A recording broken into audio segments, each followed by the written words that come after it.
Dahil sa 3 taon na to, mas lalo pa akong na-inspira gumawa ng videos. Don't compare your life to others. There's no comparison between the sun and the moon. They shine when it's their time. Shoutout sa kaotit natin kay Jason Reveal, no? Bumili sa atin to ng 3 piece food na granules. Napaka-lupit na ito mga otits, kasi sabi ko lang salamat Shopee. Binigyan niya tayo ng 10 grams ng BBS, tapos binigyan niya pa tayo ng halaman, no? Salamat sa iyo otit, no? God bless. Salamat din kay ma'am sa pag-avail ng peace food tsaka ng spirulina, no? Sorry ma'am kung napaghintay po kita. Yun, shoutout din kay Zhao Chen. Salamat sa pag-avail. Salamat din kay Boss Clyde sa pag-avail ng peace food, spirulina tsaka ng leche flan. Hindi pala leche flan yan. Lumpiang sariwa. Hindi, joke lang mga otits. Sa pag-avail ng age C na halaman sa akin, no? Salamat sa iyo kapatid, sobrang solid. Yo, what's up mga otits? Kumusta kayo? At welcome back ulit sa channel ko. Alam ko marami sa inyo mga otits na katulad ko na gustong gumanda din yung aquarium. Kaya may papakilala ako sa inyo na ito yung pinagkaabalaan ko nitong mga nakaraan. Puro tanim lang yung mga pinagagawa ko ngayon. So itong mga carpet plants na to makakatulong sa inyo para may papag yung mga isda nyo, no? May tutulugan sila. Unang papakilala ko sa inyo mga otits, ito, Dwarf Sagittaria. Yan, di kita. The best to mga otits sa gustong mag-carpet sa aquarium nila pero ayaw ng masyadong maintenance dahil hindi nyo na kailangan mag-inject ng additional CO2 at moderate light lang ang kailangan nito. After ilang weeks lang siguro na pagtatanim nyo dito mga otit, makikita nyo na magpo-propagate na siya kasi may makikita na kayo dyan na lalabas na panibagong plants. Kaya madaming hobbies talaga ang pinipili itong Dwarf Sagittaria bukod talaga sa low-tech kasi siya mga otits. Sabi ko nga sa post ko sa Facebook, hardy aquatic plants that is perfect for beginners talaga tong Dwarf Sagittaria. Bago tayo mag-proceed sa pangalawang carpet plants na ipapakilala ko sa inyo mga otits, gumawa pala ako ng video na parang commercial dito sa mga aquatic plants ko. At sana magustuhan nyo, no? Kasi kapag may nagustuhan kayo, i-PM nyo na lang ako. So, panoorin nyo muna.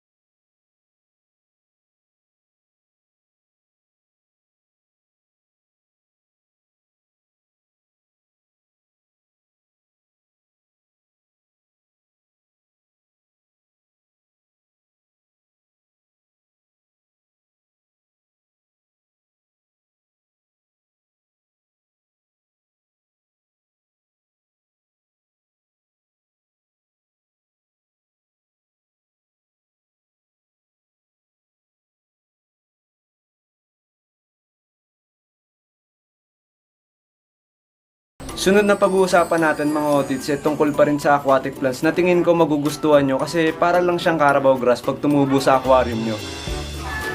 Ito yung sinasabi ko sa inyo mga otits. Ang pangalan nito ay Cryptocorin. Sabi nila slow growing plants daw to, pero pag tumagal at dumami na sa aquarium natin, sobrang ganda. Hindi mo na rin kailangan mag-add o mag-inject ng additional CO2 para dito dahil kahit anong gawin mo, matagal o mabagal talaga siya mag-propagate. Pero ang maganda dito, pag tumubo talaga to, sulit yung paghihintay mo dahil pwedeng pagtaguan ng mga shrimplets natin to at wala tayong magiging problema dahil low-tech lang naman to. Sa mga gusto rin palang plants para maging taguan ng mga fry nyo, meron din ako dito mga otits kabomba. Ayan. So ayan yung kabomba ko mga otits. So sobrang dami niyan. Kaya kayong supplyan nito lahat kaya i-PM nyo lang ako. Ayan, maganda yung taguan ng fry nyo. Yan, sobrang solid yan mga otits. Kasi yung iba dyan may mga patubo-tubo na ulit na panibagong strands. Wow, strands no. Tapos yan, dyan ko na lang nilagay yung water lettuce na binigay sa atin ng taga-tropang manggahan para dumami. Kasi kahit umaga nilalagyan ko na lang ng ilaw yan eh. Kasi di ba laging nakatakip yung setup ko dito. So yun, pag bumili kayo sa akin mga otits, kasama na yung lagayan yan. Kasama na yung lagayan ng fruit salad yan. Tapos papakita ko na rin sa inyo yung lupang ginagamit ko. Libre na rin yun. Oh, may flex pa no. Ito yung lupang ginagamit ko mga tito. Ayan o. Kaya lang tumigas siya ngayon kasi nabasa ng ulan. Pero very fine tong lupa na to. Very fine.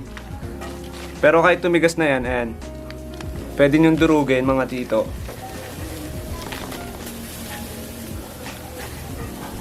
Tapos pag nilagay nyo to sa aquarium nyo, hindi nagdudumi. Kung magiging kung magiging brown man yung tubig nyo, mabilis bumabalik sa pagkalinaw talaga. Hindi nyo na kailangan gumamit ng sponge filter kasi subok na to dito sa mga tinatanim ko dito sa backyard ko.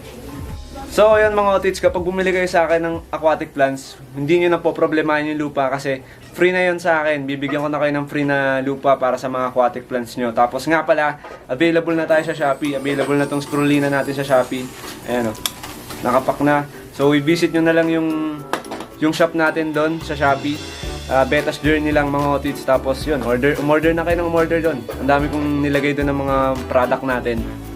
So ito no mga otits, papakita ko sa inyo kung paano gamitin tong spirulina. So tara, samahan nyo ako.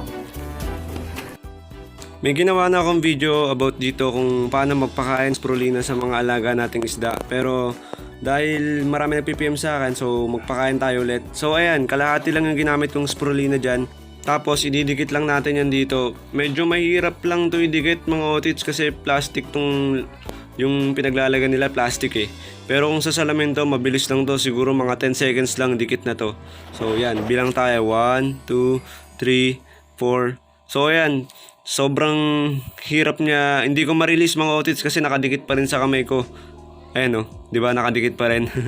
Yan, dikit na. Subukan natin idikit ulit. Ayan na, ang tagal talaga pag plastic mga otits. Pero sa tank nyo, mabilis lang to dumikit. Medyo kailangan mo lang dito mga otits ng konting determinasyon at tiyaga lang. Ayan na, didikit na yan. Oh, dumikit siya kung kailan hindi tayo nag-exert ng effort, no? So ayan, gustong gusto yan ng mga agapin natin. Ayan, no? Kanina pa nila inaantay kung napapansin nyo. Hinihintay nila to kanina pa. Ayan, pinagpipesa nila.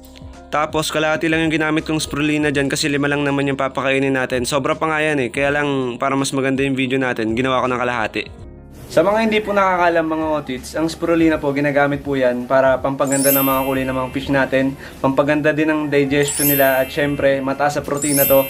Kaya magkakaroon ng maraming anak yung mga, mga breeders nyo.